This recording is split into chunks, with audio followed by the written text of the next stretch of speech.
Kenny, and today I'm going to be making chicken thighs with a maple rosemary pan sauce. It's going to be really delicious.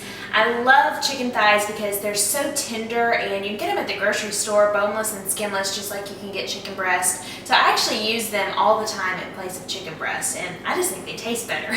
They rarely get dried out. So they're really delicious, and this pan sauce is so easy, but this is going to be something that you can make for company, but it's also something you can make, for dinner, and it's quick and easy, and I'm only using one skillet for the entire dish, so it makes it easy on cleanup.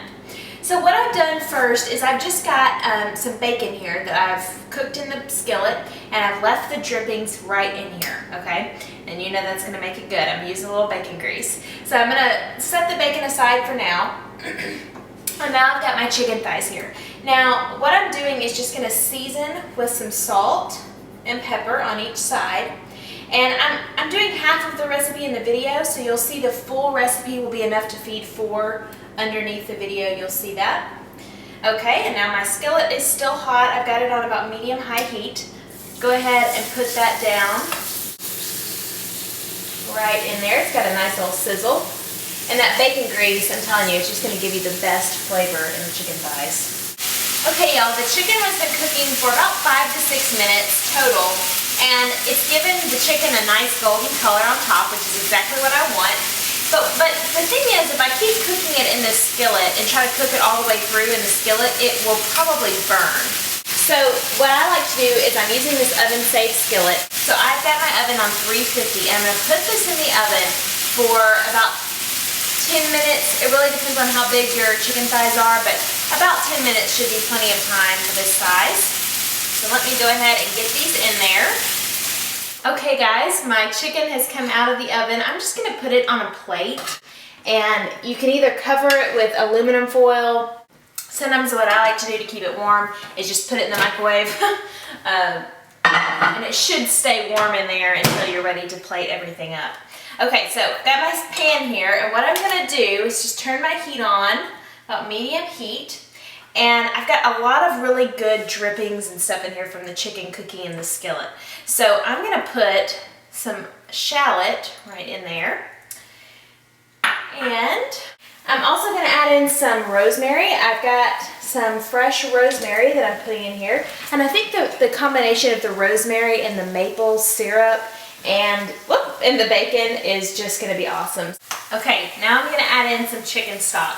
And this is going to deglaze the pan, so it's going to get all of those little golden bits from the chicken and the bacon right off. I'll just kind of scrape it with my spatula here. And this is what's going to give it so much good flavor. I'm going to keep this, like I said, on medium-high.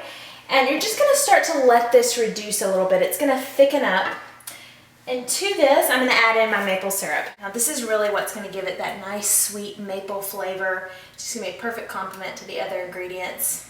Okay, about a tablespoon for half the recipe. You'll do 2 tablespoons for the whole recipe. Okay, yum. Already smells amazing. Okay, so let this cook for about 3 minutes until it reduces. Alright, my pan sauce has been reducing for several minutes now. I'm just going to add a pinch of salt to this and a pinch of pepper.